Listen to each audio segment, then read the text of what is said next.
নমস্কার। আজকে বৃহস্পতিবার। আজকে স্বামী শিষ্য সংবাদের সপ্তম বললেই চলছে এখনো। খুব একটা হৃদয়স্পর্শী বললি বলা যেতে পারে, হৃদয়স্পর্শী অধ্যায়, যেখানে কখনো স্বামীজি ঠাকুরকে কিভাবে দেখেছেন ব্যাখ্যা করছেন, যেখানে কখনো স্বামীজির গুরু ভাই ঠাকুর স্বামীজিকে কিভাবে দেখেছেন তার ব্যাখ্যা করছেন, এবং যেটা সব থেকে মজার বিষয়, খাড়াখাড়ি অদ্বৈত বেদান্ত। এই যেমন ব্রহ্ম সত্য জগৎ মিথ্যা, খাড়াখাড়ি অদ্বৈত বেদান্ত কিন্তু এই চ্যাপ্টারটাতে নেই। যদিও স্বামীজি অদ্বৈতবাদী, অদ্বৈত বৈদান্তিক, এবং যিনি শুনছেন, যিনি বইটির লেখক, স্বামী শিষ্য সংবাদ বইটির যিনি লেখক শ্রী শরৎচন্দ্র চক্রবর্তী, তিনি কিন্তু একদম আচারী, একদম আচারী ব্রাহ্মণ্যবাদী, তার সাথে আবার বৈদান্তিক। তিনি শাস্ত্র ছাড়া কিছু মানেন না, এমন লেভেলের গোড়া। কিন্তু এই অধ্যায়টা এমন একটা অদ্ভুত আবর্তে খেলছে, যে অধ্যায়টা বোধহয় গত 3 দিন ধরে প্রায় আলোচনা করে চলেছি। আজকে হয়তো শেষ করে উঠতে পারবো, কারণ অধ্যায়টা হচ্ছে অবতার তত্ত্ব নিয়ে। ওই যে বললাম, খাড়াখাড়ি ব্রহ্মজ্ঞান এক বিষয়, অবতার তত্ত্ব আর এক বিষয়। এবং এই অবতার তত্ত্ব আমি যখন প্রথম আমার আশ্রমে যাই, ইন্টারন্যাশনাল বেদান্ত সোসাইটিতে, সেখানে আমাদের যিনি ভাইস প্রেসিডেন্ট ছিলেন স্বামী প্রজ্ঞানানন্দজি, তো ওনাকে আমি একদিন প্রশ্ন করেছিলাম, বিভিন্ন প্রশ্ন করছি, তো উনি একটা প্রশ্নের উত্তর দিয়েছিলেন আজ থেকে প্রায় 8 বছর আগে। আমার এখনো মনে আছে উত্তরটা। যে আমি বলেছিলাম, আচ্ছা স্বামীজি, যার ব্রহ্মজ্ঞান হয়নি, সে যার ব্রহ্মজ্ঞান একদম ক্লিয়ার, যে একদম নির্বিকল্প সমাধিবান পুরুষ, সে কি অবতারকে একদম বুঝে ফেলবে? আবারও প্রশ্নটা বলছি, আমার 8 বছর আগের প্রশ্ন, এবং তার উত্তর এতটাই গভীর ছিল আমার মনে আছে। স্বামীজিকে বলেছিলাম যে শরৎচন্দ্র না অরুণাভ মুখার্জি, শ্রী শরৎচন্দ্র চক্রবর্তী। আপনি গুগলে সার্চ করে একবার দেখে নিন। হ্যাঁ, তো স্বামীজিকে আমি যে প্রশ্নটা করেছিলাম, যে যার ব্রহ্মজ্ঞান একদম চূড়ায়, যে সপ্তম ভূমির নির্বিকল্প সমাধি, অজাতবাদের সমাধি যায় যার হয়েছে, তার কাছে কি অবতার তত্ত্ব পরিষ্কার হবে? তখন স্বামীজি একটা খুব সুন্দর উত্তর দিয়েছিলেন। তখন আমি বেশি কিছুই বুঝলাম না। স্বামী প্রজ্ঞানানন্দজি বলেছিলেন যে কেউ হয়তো একদম চূড়ায় উঠে গেল, অদ্বৈতবাদের চূড়ায় উঠে গেল, তার কাছে অজাতবাদ পরিষ্কার, কিন্তু আবার তার কাছে হয়তো অবতার তত্ত্ব পরিষ্কার নয়।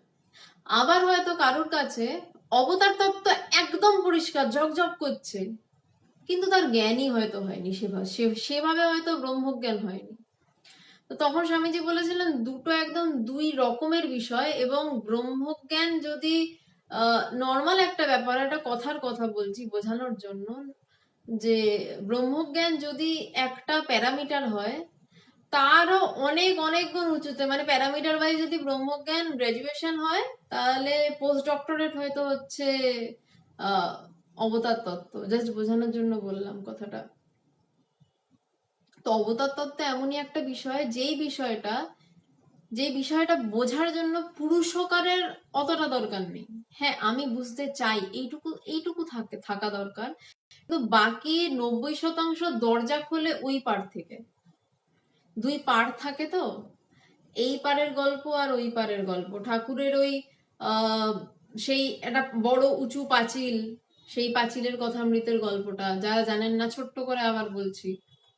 একটা বিশাল উঁচু পাঁচিল, তার পাশে অনেকগুলো বাচ্চা খেলছে, তো এক পাশেই খেলছে, তো হঠাৎ বলটা গিয়ে ওই পাঁচিলের ওই পারে পড়লো। বাচ্চাগুলো জানে না পাঁচিলের ওপারে কি আছে, তো ওরা একটা মই ফই জোগাড় করে এনেছে। মই জোগাড় করে একটা বাচ্চা উঠেছে বলটা পারতে, উঠে পাঁচিলের ওই পারটা দিকে হা হা হা হা করে হেসে ওই পারে পড়লো লাফ দিয়ে। তো এরা দেখে, ফেরে না কেন, ওদিকে লাফ দিয়ে পড়লো তো পড়লেই, আর ফেরার নাম নেই।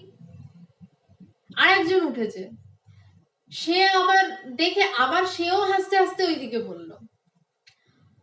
আবার এরপর দেখলো দুজনই ওইদিকে পড়ছে, তো বলও আনছে না, তারাও আসছে না। বলও নেই, তারাও নেই, জগতও নেই, যে যে খুঁজতে গেছিল সেও নেই। এবার আরেকজন উঠলো, সে উঠে দেখলো দৃশ্যটা, দেখে সেও আনন্দে হাসতে হাসতে হা হা হা হা করতে করতে এই পারে পড়লো। সেই গুরুপদ বাচ্য যে ওই পারে পড়লো, তার তো চরম নির্বিকল্প সমাধির হয়ে 21 দিনে ব্রহ্ম, 21 দিনে দেহপাত হয়ে যায়, দেহ চলে যায়, তার দেহ লীন হয়ে যায়। বলছিস তারা ওই দিকের, কিন্তু যে এদিকে পড়লো সে এই খবরটা নিয়ে এলো ওই দিকে কি আছে। তারা গুরু হন। গুরুর কথা বলছি আমি, অবতারের বিষয় খুব একটা এখনো যাই ঢুকিনি। তারা গুরু পদবাচ্চা হন, যে ঈশ্বরই তাদেরকে ঠেলে পাঠান এইদিকে। কোনো এক মহাশক্তি, সেই মায়ের রাজ্যের শক্তি থেকে তাকে ব্যাক করানো হয় যে তুমি জগতে ফেরো এবং জানাও তুমি কি জানলে। তো অবতার তত্ত্ব না সেই রকম ওই মায়ের দিকের খেলা। যদি তিনি জানান, যদি তার কৃপা হয়, তবে অবতার তত্ত্বের দরজা খোলে, অবতার তত্ত্বের বোধের দরজা খোলে। তা নয়তো গুরু বা শিষ্য এই রকম। আমার একটু ব্যক্তিগত কথায় যাচ্ছি, শুনতে হয়তো বুঝতে সুবিধা হবে। আমার ছোট ছোট কথা মনে পড়ছে এখন। আমার গুরুদেবকে আমি ভগবান বলে ডাকি। তো তখন আমি অনেক ছোট, নবমীর দিন আমি ছাদে বসে রয়েছি, উনি আমাকে হঠাৎ ডাকিয়ে আনলেন। তো ডেকে এনে উনি পায়চারি করছেন, আমাকে চুপ করে সোফায় বসিয়ে রেখেছেন। পায়চারি করতে করতে একটা কথা বলেছিলেন যে আমি এখন তোকে যেই কথাগুলো বলবো, সেই কথাগুলো আমি তোকে এখন ভগবান হয়ে বলবো না, আমি তোকে সেই কথাগুলো গুরু হয়ে বলবো, তুই শিষ্য হয়ে শুনবি। আমার ভীষণ ধাক্কা লেগেছিল কথাটা, যে আমি তাকে ভগবান বলে জানি, আমি তাকে ভগবান বলেই বুঝি, কিন্তু তিনি সেই মুহূর্তে বলছেন যে আমি এখন গুরু হয়ে কথা বলছি তোকে, আমি এখন ভগবান হয়ে কথা বলছি না। কারণ কারণ আজকের এই টপিকটা এখন কিছু কিছু টের পাই তার কৃপায়, যে যখন ভগবান আসেন, যখন অবতার আসেন, তখন তিনি নিয়ম তৈরি করেন, তিনিই নিয়ম ভাঙেন। কিন্তু গুরু নিয়ম ভাঙতে পারেন না, গুরু নিয়মের মধ্যে থাকেন। গুরুর বেড়াজাল আছে, সদ্গুরু যত সদ্গুরুই হোক বেড়াজাল আছে। কিন্তু অবতার তারই সৃষ্টি নিয়ম, তা সেই ভাঙতে পারে। যেমন প্রধানমন্ত্রী কারফিউ ডেকেছে ধরুন শহরে, প্রধানমন্ত্রীর গাড়ি কিন্তু একদম মানে শুধু তার গাড়ি নয়, তার সাঙ্গপাঙ্গদের শুদ্ধ গাড়ি পুরো গোটা শহর বাজিয়ে টহল দিতে পারে, কেউ কিচ্ছু বলবে না। কারণ প্রধানমন্ত্রী কারফিউ ডেকেছে, একমাত্র তিনিই কারফিউ ভাঙতে পারেন, তার সাঙ্গপাঙ্গ সহ, আবারও বলছি তার সাঙ্গপাঙ্গ সহ কারফিউ ভাঙতে পারেন। কারণ তিনি দেখছেন কারফিউ ঠিক চলছে। তো অবতার তত্ত্ব ঠিক এই রকম। আজকের যে বিষয়, তিনি নিয়মের মধ্যেও বটে, তিনি নিয়মের বাইরেও বটে। এটা কিভাবে সম্ভব? এটা এরম ভাবেই সম্ভব। তিনি নিয়মের মধ্যে কেমন না, তিনি তার যখন ইচ্ছা তিনি বলবেন আমি গুরু হয়ে কথা বলছি, জগতের নিয়ম মানবেন, রক্ষা করবেন। আবার তার যখন ভাব হবে, তখন কারোর দিকে তাকিয়ে বলবেন যা তোর জ্ঞান হয়ে গেল। সাধ্য সাধনারা তার হয়তো সে অর্থে লাগলো না, পরে সাধ্য সাধনা করবে। এমনি অবতার তত্ত্বে বলা আছে যে আগে ফল তারপরে ফুল। তিনি কারোর দিকে তাকিয়ে বলে দেবেন যা তোর হয়ে গেল, তার হয়তো ভিতরে ভিতরে জ্ঞান হয়ে গেল, সে পরে সাধনা করতে করতে করতে করতে টের পেল যে ভিতরে হিরেটাকে পেয়ে বসে রয়েছে। তো আজকে এই বিষয়টা নিয়ে, এই যে অবতার তত্ত্বে যে তিনি নিয়মের পারেও বটে, তিনি নিয়মের মধ্যেও তো বটে, এটা সম্ভব কিভাবে হলো, এটা নিয়ে স্বামী বিবেকানন্দ তার শিষ্যকে কি বলছেন, এইটা নিয়ে আমরা আলোচনা করব। খুবই কঠিন আলোচনা, খুব একটা বুদ্ধি গ্রাহ্য হবে বলে আমি মনে করছি না। আমি জানি না কি লেখা রয়েছে, বইটি যদিও আমার আগে অনেকবার পড়া, কিন্তু মনে তো থাকে না। তো যেটা পড়ছি আমি জানি না, বা যতটা আলোচনা করার চেষ্টা করব, বড়ই কঠিন বিষয়। তো আমি সবাইকেই অনুরোধ করব যে যা আজকে আলোচনা হবে অন্তত 10টা মিনিট শেষ হওয়ার পর ভাববেন, কারণ নইলে শুধু শ্রবণই হবে, মানে চিন্তাটা ভিতরে আর কখনো বসবে না। তো আবারও শুরুতে বলে নিচ্ছি, খুব যুক্তিতে আজকে যেতে পারবো না হয়তোবা, কারণ আজকে যুক্তির বাইরের নিয়েই হয়তোবা কথা হবে। আগের দিন যেটা নিয়ে কথা হচ্ছিল, জাস্ট একটা প্যারা শেষের দিকটা পড়ি, তাহলে এটাতে বুঝতে সুবিধা হবে। যে ঠাকুর যেমন, এটা স্বামীজি বলছেন, ঠাকুর যেমন বলতেন তার ছেলের স্বভাব, সেজন্য দেখা যায় কেউ কোটি জন্ম ডেকেও তার সাড়া পায় না, আবার যাকে আমরা পাপী তাপী নাস্তিক বলি তার ভিতরে সহসা চিৎ প্রকাশ হয়ে যায়। তাকে ভগবান অযাচিত কৃপা করে বসেন, তার আগের জন্মে সুকৃতি ছিল এ কথা বলতে পারিস, কিন্তু এর রহস্য বোঝা বড় কঠিন। আমারও মনে হতো, এর আমি একটু ছোট্ট মানে আগের দিনের টপিক থেকে ছোট্ট করে বলছি যে রহস্য বোঝা বড় কঠিন। আমিও অনেক সময় দেখি যে একটা বেকার বাজে মানে মানে জ্বালিয়ে খাচ্ছে এরকম ধরনের লোক, তার হয়তো ভালো হয়েই যাচ্ছে, তার অনেক কিছু আধ্যাত্মিক ভালো হচ্ছে, আবার সে জ্বালাচ্ছেও বটে, তার গুরুকেই জ্বালাচ্ছে, আবার তার আধ্যাত্মিক ভালো হচ্ছে।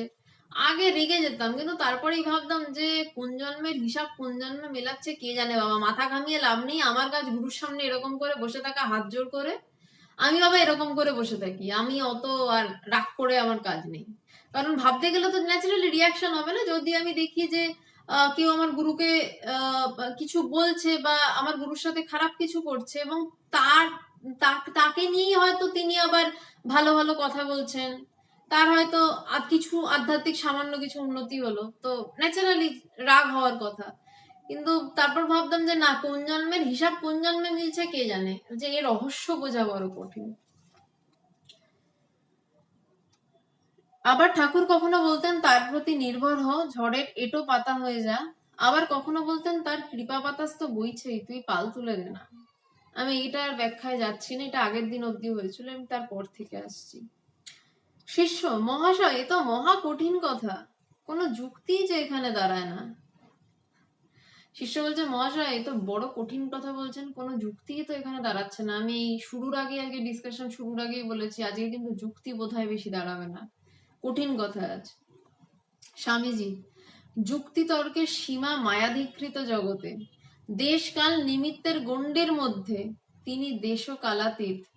তার ল তার লও বটে, আবার তিনি লয়ের বাইরেও বটে। প্রকৃতির যা কিছু নিয়ম তিনিই করেছেন হয়েছেন, আবার সে সকলের বাইরেও রয়েছেন। স্বামীজি কত বড় ভক্ত দেখুন। স্বামীজিকে আমরা সবাই বিশাল বৈদান্তিক বলে জানি, তো আসলে লোকটা অন্তরে একদম মানে সে মানে চুপসানো ভক্ত বলে না, ওই ভক্ত ছিল।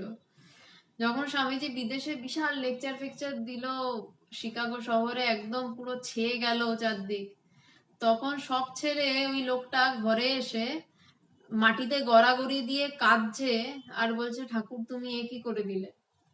ওইটা আসল বিবেকানন্দ। বাইরে যে গ্ল্যামারাস বিবেকানন্দ দেখি ওটাও বিবেকানন্দ, ওটা তার বাইরেটা, তার আসল ভিতর ওই ভক্তি। সেই জন্য সে বিবেকানন্দ। ওই সে কিন্তু বললো না আমি নিজে বিশাল কিছু করেছি, আমিই বলেছি, আমি তো বললাম। বললেন না, তিনি মাটিতে মুখ ঘষে কাঁদছে আনন্দে, বলছে ঠাকুর তুমি আমার এ কি করে দিলে। তো সেই ভক্তটার পরিচয় এখানে পাওয়া যাচ্ছে। স্বামীজি বলছেন যুক্তিতর্কের সীমা মায়াধিকৃত জগতে, বলছে এই মায়ার জগৎ, এই জগৎটাকে মায়াধিকৃত মানে বলছে এই জগৎটা মায়া দিয়ে তৈরি। বলছে এই মায়া দিয়ে তৈরি জগতেই যুক্তি এবং তর্ক খাটে। কারণ আমরা যে জগৎ সৃষ্টি করি যা চোখে দেখা যায়, কিছু ইট কাঠ পাথরের, মানে খুব ঠিকভাবে বলছি, একটু সূক্ষ্মভাবে ভেবে দেখুন, আমরা জগৎ কোনটাকে বলি? একটা ইট কাঠ পাথরের কিছু একটা ইমারত, কিছু একটা ধরনের ইমারত, এবং আমার মনের চিন্তা, এই দুই মিশিয়েই কিন্তু জগৎ। এবার ইট কাঠ পাথরের ইমারতটাও কিভাবে তৈরি হচ্ছে না, আমার মনের চিন্তা দিয়ে তৈরি হচ্ছে। আমার মনের চিন্তা আসছে আমি এটা বানাবো, আমি ইট আনছি, আমি বালি আনছি, আমি সিমেন্ট আনছি, আমি এটা করছি, আমি সেটা করছি, আমার জগৎ তৈরি হচ্ছে। কিন্তু আসল জগৎটা কিন্তু ভিতরে, আমার ভিতরে চিন্তা আসছে আমি এটা করব, তারপরে এই জগৎটা বানাচ্ছি। যখনই ভিতরে এই চিন্তাটা নেই তো নেই, থাকছে না। তো তাই বলছেন যে যুক্তি তর্কের সীমা, আমি কথা বলছি সেই কথা কাটছি, বলছে এই সীমাটা ওই মায়াধিকৃত জগতে, আমার চিন্তাতে ওই যুক্তি তর্ক, আমার চিন্তাতেই ওঠে এটা করলে ভালো, আবার পরমুহূর্তে চিন্তায় ওঠে এটা করলে হয়তো ভালো হবে না, হয়তো ওটা করলে ভালো হবে। তো এই যুক্তি তর্ক, এই যে আমরা বলছি যে না অবতার এসছেন, তো এই শিষ্য যে প্রশ্নটা করেছে যে যে কঠিন কথা বলছেন, কোনো যুক্তি দাঁড়ায় না। তো স্বামীজি বলছে যে এই যে যুক্তিটা যে দাঁড়ায় না, সেটা কোথায় দাঁড়ায় না? এই জগতেই তো দাঁড়ায় না। এই জগৎটা কোথায়? এই মায়াধিকৃত জগৎ, এই দেশকাল নিমিত্তের জগৎটা তো আমার ভিতরে, আমার মনে। দেশকাল নিমিত্তের গণ্ডির মধ্যে, দেশ মানে জায়গার কথা বলা হচ্ছে, কাল সময়ের কথা বলা হচ্ছে, এবং নিমিত্ত কার্যকারণ একটা ব্যাখ্যার বিষয়, যে এই কাজ হচ্ছে তার ফলে এই কার্য তৈরি হচ্ছে। মানে ধরুন আমি চিন্তা করলাম আমি জল খাবো, তো আমাকে কি করতে হবে? আমি বসে কথা বলছিলাম, আমাকে কথা বলা প্রথমত বন্ধ করতে হবে।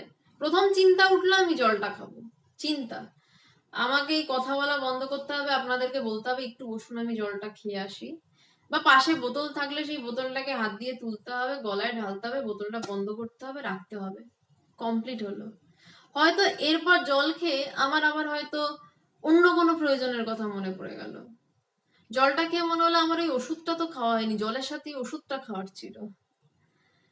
তো এই দেশ কাল নিমিত্ত, নিমিত্ত মানে হচ্ছে কার্যকারণ ব্যাখ্যাটা হচ্ছে একটা কাজ আর একটা কাজের জন্ম দিচ্ছে। বলছে এই যে গণ্ডিটা, এই গণ্ডিটা আবারও বলছি ভালো করে চিন্তা করে দেখুন, এটা কিন্তু আমাদেরই চিন্তা, আমাদের চিন্তাটাই কিন্তু আমাদের জগৎ। বলছে এর মধ্যে তিনি কি করে থাকবেন? তিনি তো যুক্তিতর্কের সীমার মধ্যে নন, তিনি দেশকাল নিমিত্তের গণ্ডির বাইরে, এই চিন্তার বাইরে। তিনি কোথায়? না তিনি কোনো মহাশূন্যে নেই, তিনি কোনো আর একটা গ্যালাক্সিতে বসে রয়েছেন, ডাকলে আসবেন এরকম নয়। বলছেন তিনি আমার ভিতরেই রয়েছেন, কিন্তু তিনি আমার এই চিন্তাকৃত মায়ার জাল ছাড়িয়ে তিনি এমন জায়গায়, তিনি এমন হয়ে বসে রয়েছেন যে সেখানে মন পৌঁছাতে গেলে পৌঁছাতে পারে না, বুদ্ধি পৌঁছাতে গেলে বুদ্ধি ব্যর্থ হয়ে ফিরে আসে, বোধ পৌঁছাতে গেলে ধারণা না করতে পেরে ফিরে আসে। তিনি এই কারণ, এই বোধ মানে বোধ বলতে আমি যেটার কথা বলছি, যে ব্যাপারটা কি একটু বোঝার চেষ্টা করার, মানে বোধ মানে এইটাকে বলছি, অনুভব নয়। বোধ মানে এটা কি, কি হলো দেখি তো দেখি। বলছেন তিনি এই মন, বুদ্ধি, মন যেটা দিয়ে আমরা ভাবছি, বুদ্ধি যেটা দিয়ে আমরা প্ল্যান আউট করছি, এটা করব না এটা, বোধ যেটা দিয়ে ভাবছি এটা দিয়ে হয়তো ধরে ফেলছি। বলছে ইনি তার পারে, বলছে এই সমস্ত কিছু তার কাছে যেতে গিয়ে না পেরে ফিরে আসে। বলছে তিনি দেশকাল নিমিত্তের বাইরে, মানে তিনি এক প্রকার, ঠাকুরকে নিয়ে তো কথা হচ্ছেন, স্বামীজির বিউটি এখানে, তিনি স্বামীজি ঠাকুরকে স্বয়ং ব্রহ্ম বলেই জানতেন, আর কিচ্ছু জানতেন না। এবং শাস্ত্র বলছে গুরু ব্রহ্মা গুরু বিষ্ণু গুরু দেব মহেশ্বরা, মানে ব্রহ্মা বিষ্ণু মহেশ্বরের কথা বলছে, কিন্তু স্বামীজি এখানে ঠাকুরকে স্বয়ং ব্রহ্ম বলেই নির্দেশ করছেন। তার লও বটে, আবার তিনি লয়ের বাইরেও বটে। প্রকৃতির যা কিছু নিয়ম তিনিই করেছেন, হয়েছেন, আবার সে সকলের বাইরেও রয়েছেন। এটা যে শুধু একটা ভক্ত কথা বলছে না, একটা বৈদান্তিক কথা বলছে। বলছেন যে প্রকৃতির যা কিছু সব তিনিই করেছেন এবং তিনি সেগুলো হয়েছেন। শঙ্করাচার্য কি বলছে? ব্রহ্ম সত্য জগন মিথ্যা, তারপর কি বলছেন? জীব ব্রহ্মৈব না পারা। বলছে প্রথম বলছেন ব্রহ্ম সত্য জগৎ মিথ্যা, জ্ঞান আরো গভীরে যাচ্ছে, বলছে এখানে চড়ই বেতি, আরো গভীর যাও, আরো গভীরে যাও। বলছে ব্রহ্ম সত্য জগৎ মিথ্যা, কিন্তু এই গোটা জীব জগৎ ব্রহ্ম ছাড়া আর কিছুই নয়। এই গোটা বিশ্ব ব্রহ্মাণ্ড ব্রহ্ম ছাড়া আর কিছুই নয়। তার মানে কি? সবকিছু সেই ব্রহ্মই হয়ে রয়েছে, ব্রহ্মই একমাত্র সত্য। তো বলছে ব্রহ্ম সত্য, জগৎ সত্য এবং সত্যে প্রাণ প্রতিষ্ঠিত। কেন বলছে? বলছে ব্রহ্ম সত্য, এটা প্রথম বোধ হলো। তারপর জগৎ সত্য বোধ হলো, কারণ আমি দেখতে পাচ্ছি যে এই জগতের যা কিছু সব ব্রহ্মই। তারপর বলছে তাতে প্রাণ প্রতিষ্ঠিত। প্রকৃতির যা কিছু নিয়ম তিনি করেছেন, হয়েছেন। এই হয়েছেন কথাটা খুব ইম্পর্টেন্ট, এটার জন্য এতগুলো কথা বললাম। বলছে তিনি হয়েছেন, তিনি শুধু নিয়ম করে রেখেছেন তা নয়, তিনি বিভিন্ন ভাবে নিয়মগুলো হয়ে রয়েছেন, আবার সে সকলের বাইরেও রয়েছেন। বলছেন তিনি তো রয়েছেনও, আবার এর বাইরেও রয়েছেন।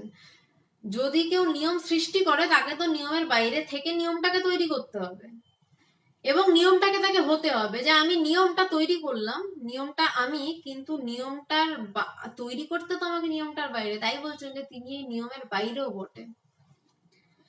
তিনি যাকে কৃপা করেন সে তন্মুহূর্তে নিয়মের গণ্ডির বাইরে চলে যায়। তিনি যাকে কৃপা করেন, সেই জন্য কৃপার কোনো কন্ডিশন নাই, কৃপাটা হচ্ছে তার খেয়াল। এই জগৎ সৃষ্টি তাই সব তার খেয়াল। লোকবাত্য লীলা কৈবাল্যাম, যিনি খেয়াল করে এমন জগৎ গড়তে ভাঙতে পারেন, তিনি কি আর কৃপা করে মহাপাপীকে মুক্তি দিতে পারেন না? স্বামীজি কি সুন্দর, কিভাবে গুরুর প্রতি তার কি ভয়ঙ্কর বিশ্বাস। বলছেন যে তিনি যাকে কৃপা করেন সে তন্মুহূর্তে নিয়মের গণ্ডির বাইরে। নিয়মটা কি? যে না, এই জগৎ জাল বা এই চিন্তার রাশির মধ্যেই আমরা ঘুম থেকে উঠি এবং এই চিন্তার রাশিতেই ডুবে যাই। ভগবান, আমার গুরুদেব একটা খুব সুন্দর কথা কালকে বলেছিলেন যে তোমার মধ্যে প্রত্যেক মুহূর্তে চিন্তার জন্ম হচ্ছে, সেটাই জন্ম। আবার চিন্তাটা কোথায় হারিয়ে যাচ্ছে, সেটাই মৃত্যু। বৃত্তির জন্মটার নামই জন্ম, বৃত্তি চলে যাচ্ছে তাই মৃত্যু। একটা চিন্তা ওঠে, ওই চিন্তাটাই আমাদেরকে দিয়ে অনেক কিছু করায়, কিন্তু ওই চিন্তাটা দিয়ে অনেক কিছু না করে যদি আমরা চুপ করে বসে থাকি আর ওই চিন্তাটাকে দেখতে থাকি, দেখি তো চিন্তাটার কি হালত হয়। চিন্তাটা যেন আমাকে, মানে চিন্তা কিন্তু আমাদেরকে চালায়, কিন্তু যদি এটা করতে পারি আমরা, দেখি তো চিন্তাটা কি করছে। দেখেছি আমরা কোনোদিন? একটু পারলে কমেন্ট করে জানান, এরকম ভাবে কি কেউ কখনো দেখেছি? একটু ইন্টারাকশন হোক, আনন্দ, মানে ভাল লাগছে আজকে কথাগুলো বলতে। যে এই চিন্তা উঠলো আমি এই দৌড়ালাম, এই চিন্তা উঠলো আমি এটা করলাম, কিন্তু চুপ করে বসে দেখি তো চিন্তাটা কিরকম করে যাচ্ছে, চিন্তাটা কিরকম চলছে। আমরা অতটা দেখি না, বেশিরভাগই পারি না হয়তো। তো বলছেন যে সেই চিন্তাটার বাইরে তন্মুহূর্তে, বলছে তিনি যদি কখনো চান, তিনি যাকে কৃপা করেন, যার প্রতি তার মন পড়ে, তিনি যদি চান তন্মুহূর্তে, সেই মুহূর্তে সে নিয়মের গণ্ডির বাইরে ছিটকে পড়বে। এই চিন্তা জাল ছিন্ন করে ওই যেখানে ওই অবাং মানসে গোচরম, সেই জায়গা যাকে পাওয়া যায় না, যে জায়গা থেকে মন ব্যাক করে, যে জায়গা থেকে বুদ্ধি ব্যাক করে, সেই জায়গায় ছিটকে পড়বে। ওই একটা একটা দ্বার থাকে, সব পেরিয়ে গিয়ে এক দ্বার থাকে, অহং অহং আমির আমির দ্বার থাকে, সেই আমির জায়গায় ছিটকে পড়বে। সেই মুহূর্তে ওই আমির জায়গাটা পেরোনোর জন্য সাধকেরা সাধনা করে করে করে করে শেষ হয়ে যাচ্ছে, মরে যাচ্ছে গুহাগহরে। আবার ভাবছে, এবং এটাতেও তারা সাধকেরা ভাবছেন না যে আমরা পাবো কি পাবো না, তারা ভাবছেন ঠিক আছে এই জন্মে পাইনি, পরের জন্মে পাবো। বছরের পর বছর না, জন্মের পর জন্ম সাধনা করছেন।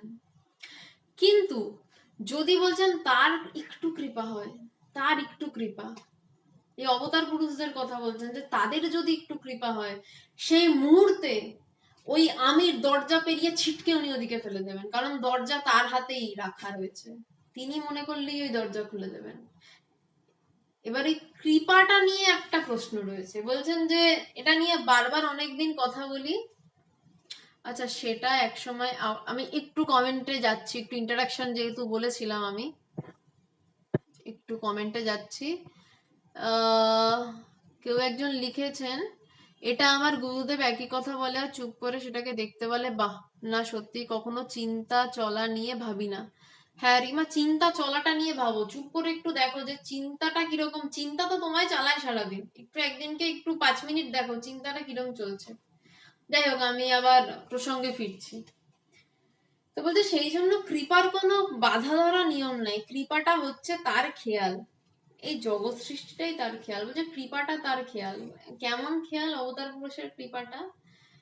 যে তাকে হয়তো বিশাল দামি জিনিস দেওয়া হলো, অ্যাকসেপ্ট করলো না, একটা জিলিপি দিয়ে, যে ঠাকুর জিলিপিটা নিয়ে এরকম করে পিছনে লুকিয়ে রেখেছে, জিলিপি দেবেন। বাচ্চাদের খেয়াল। এবার কার উপর কখন কৃপা হবে, কিভাবে হবে, সেটা কিন্তু ভেবে আমরা হাপিত্তেশ করে বসে থাকলাম, আহা ঠাকুর তো কৃপা করলেন না তাই আমার এই জন্মে কিছু হলো না। তাহলে আমাদের ওই কথামৃতে ঠাকুরের ওই কথাটাই ফিরতে হবে, কৃপা বাতাস তো বইছেই, তুই পাল তুলে দে না। ঠাকুরের কৃপা কিন্তু অহরহ বইছে, অহরহ বইছে।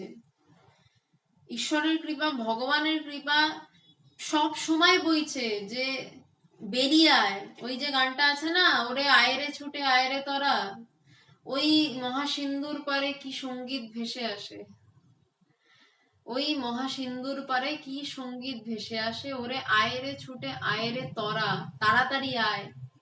হেথা নাইকো মৃত্যু নাইকো জরা, হেথা আকাশ কুসুম গন্ধে ভরা, চির জ্যোৎস্না মধুমাসে। যিনি লিখেছেন তিনি প্রায় সাধকই ছিলেন, নইলে এভাবে লিখতে পারেন না গানটা। বলছেন যে ওই মহাসিন্ধুর ওপার থেকে যেই ডাক ভেসে আসছে, বলছে তারা তাড়াতাড়ি ওই দিকে আয়। বলছে ওই কিন্তু ওই কৃপা বাতাসটা বইছেই, কিন্তু পালটা তো আমাদেরকে তুলতে হবে। ওই পাল তোলা কি না সাধন ভজন, একটু তার চিন্তা করা, একটু আপনি তার দিকে এক পা এগোন, তিনি লাফ দিয়ে আপনাদের কাছে 10 পা এগিয়ে আসবেন। কারণ তিনি বলছেন ওরে তোরা আয় আমার কাছে। ঠাকুর এই কুঠি বাড়িতে উঠে চিৎকার করে বলছেন ওরে তোরা আয় আমার কাছে, কে কোথায় আছিস আয়। যদি এবার বলি, এই একটা বাজে উদাহরণ আমি দিই, প্রত্যেকটা এপিসোডে দিয়ে আমি আবারও দিচ্ছি, ওই চৈত্র সেলের কম দামে জামা কাপড় গুলো কিনতে কিন্তু দোকানদার আপনাদের কৃপা করেন না। আপনারা ওই কম দাম দেখে দৌড়ে দৌড়ে যান সবাই প্রায়, যে 50% কম দামে ওখানে জামা কাপড় পাওয়া যায়, যাই গিয়ে কিনে আনি। আমার মাও যায়, সেটাতে আমি খারাপ কিছু বলছি না, কিন্তু আমি বলছি ওই চাহিদাটা, যে এটা আমি জানি চৈত্র সেলে ছাড় দিচ্ছে, এবং আমি এটাও জানি ঠাকুর বলছেন কৃপা বাতাস তো বইছেই, কিন্তু আমার পাল তোলার কথা আর মনে থাকে না, আমি চৈত্র সেলের জামা কিনতে চলে যাই।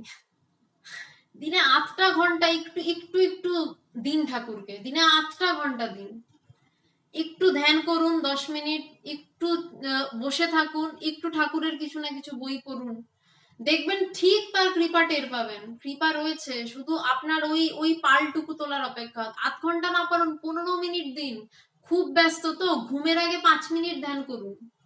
আমাকে আমার গুরুদেব ভগবান বলেছিলেন একটা কথা, যখন আমি কলেজে পড়তাম, হোস্টেলে থাকতাম, ইঞ্জিনিয়ারিং হোস্টেল, ইঞ্জিনিয়ারিং মানে বি ফার্মাসিউটিক্যাল ইঞ্জিনিয়ারিং পড়তাম আমি। তো হোস্টেল কেমন হয় জানেন, তবে অতি সৌভাগ্যবশত আমার রুমটা অসাধারণ ছিল, সেই রুমে আমি ধ্যান করলে কেউ ডিস্টার্ব করতো না, কিন্তু নর্মালি চারদিকে সমাগ্রত কাই কাই কাই কাই একটা চলতে থাকে। আমাকে ভগবান বলেছিলেন যে রোজ ঘুমাতে যাওয়ার আগে, সারাদিন যদি কোনো সময় না পাস, অন্তত ঘুমাতে যাওয়ার আগে এক পাতা যে কোনো আধ্যাত্মিক বই 5 মিনিট ধ্যান করে শুবি। এক পাতা আধ্যাত্মিক বই 5 মিনিট ধ্যান করে শুবি, এটা আমাকে আমার গুরুদেব বলেছিলেন। অ্যাটলিস্ট এইটুকু আপনারা করে দেখুন, কৃপা তার রয়েছে, আপনারা ঠিক টের পাবেন। ওই কৃপা হয় না, কিছু হয় না, কিছু অনুভব হয় না, কেন হয় না বলা যায় না, মানে কেন এটা, মানে এই কথাটাই আসে না। ওই 5 মিনিট আমাকে আমার গুরুদেব যা বলেছিলেন আমি আজকে সেটাই বলছি, ভগবান যা বলেছিলেন আমি তাই বললাম। আমাকে উনি মানে কাতর ভাবে বলেছিলেন, মানে গুরু এরকম কাতর হয়েই শিষ্যকে বলেন যে ঘুমোতে যাওয়ার আগে হলেও যদি সারাদিনে না সময় পাস, একটা পাতা পড়বি বইয়ের, 5 মিনিট ধ্যান করবি। ভগবান আমাকে বলেছিলেন। এটা আজকে কথা হচ্ছে, এতজন শুনছেন, আমি আপনাদেরকে বলছি যদি সম্ভব হয় এটা করবেন, তার কৃপা টের পাবেন, তার কৃপা রয়েছে।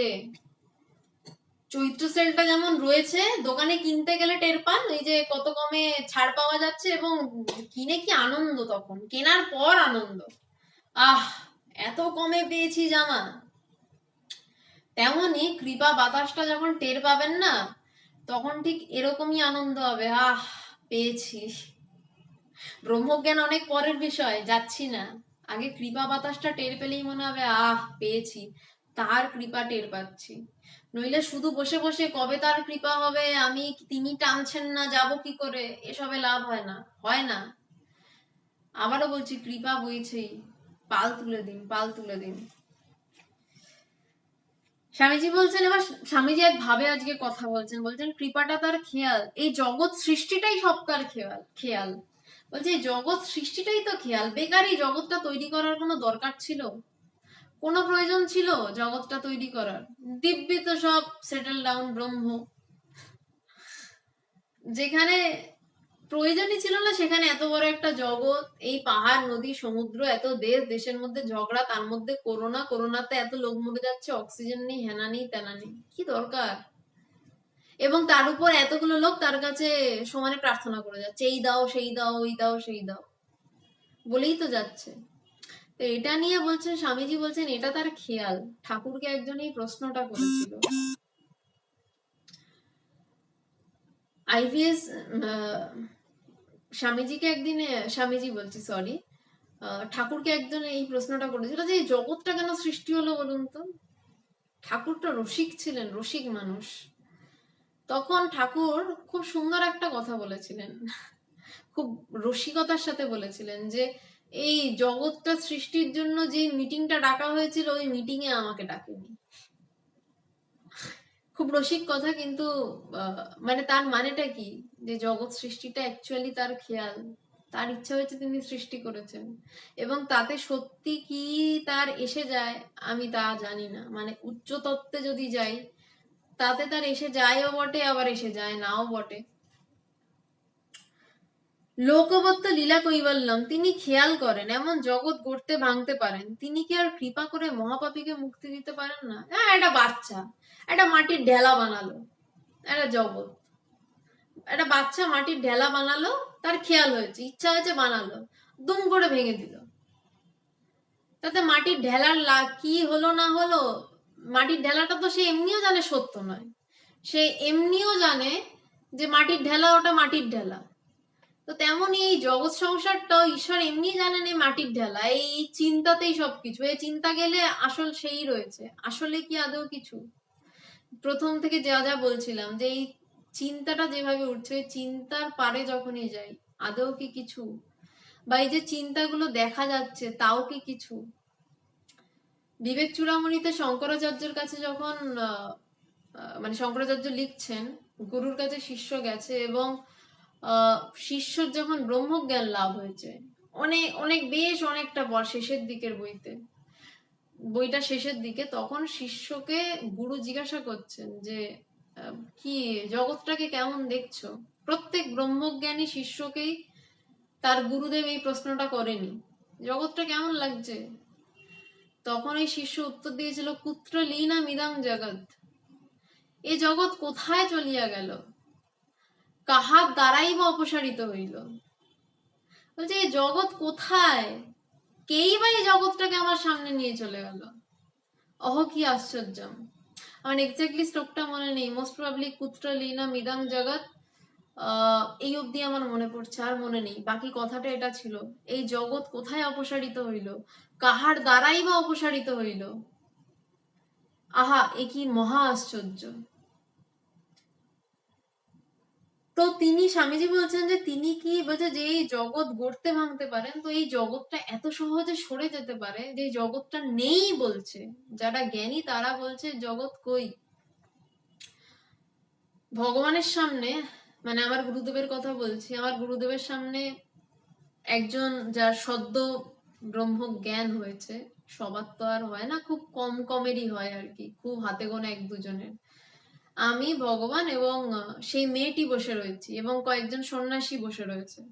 তো ভগবান মেয়েটিকে প্রশ্ন করেছিল, মানে সকালবেলা তার অবস্থা এবং কথা শুনে ভগবান ডিক্লেয়ার করেছিলেন হ্যাঁ ওর জ্ঞান লাভ হয়েছে, এবং বিকেলবেলা সে এসছে, ভগবান তাকে জিজ্ঞাসা করছে, সে খালি হেসে যাচ্ছে, ভগবান তাকে জিজ্ঞাসা করেছেন যে জগৎটা কেমন লাগছে, ও হো হো করে হাসতে হাসতে উত্তর দিয়েছিল কোথায়, কোথায়, জগৎ কেমন লাগছে উত্তর কোথায়। তখন ভগবানও হাসছেন, ও হাসছেন। তখন ভগবান বলেছিলেন বিবেক চূড়ামণিটা নিয়ে, তখন এই পেজটা খুলে দেখেছিলেন, কুত্র লীনা মিদং জগৎ, এই জগৎ কোথায় চলিয়া গেল।